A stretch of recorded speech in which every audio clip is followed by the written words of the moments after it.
nearly 2,000 years, a secret slept beneath the burning sands of the desert, not destroyed, not forgotten, hidden on purpose. Near the edge of the Dead Sea, in a place so dry that even time itself seems to stand still, a mysterious community once lived in complete isolation. They wore simple white robes, they followed strict rituals, and they believed they had been chosen to protect something the world was not ready to understand. Then, everything changed. In 1947, a young shepherd wandered through the rocky hills, searching for a lost goat. Tired, frustrated, he picked up a stone and threw it into a dark cave. And then, something unexpected broke the silence. The sound of shattering pottery.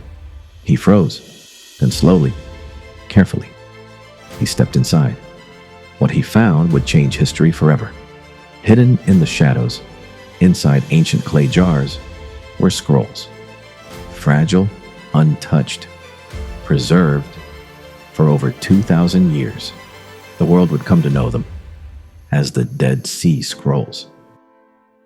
At first, scholars were stunned because many of these texts contain some of the oldest known copies of biblical writings ever discovered. Entire passages that matched what we read today, almost word for word.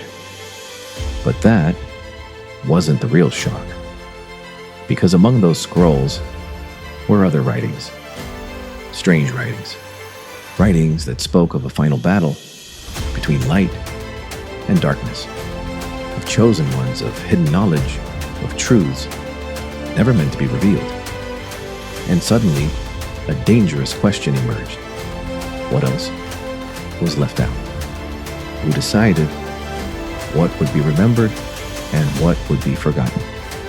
Some believe this ancient community, known as the Essenes, hid these scrolls on purpose as empires closed in and their world began to collapse. Others believe something far more unsettling, that these texts contain knowledge too powerful, too dangerous to be revealed. And maybe they still do. Even today, decades after their discovery, experts are still studying them, still translating fragments, still searching for answers. But the deeper we look into the past, the more everything begins to change.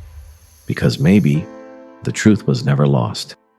Maybe it was protected, hidden, waiting.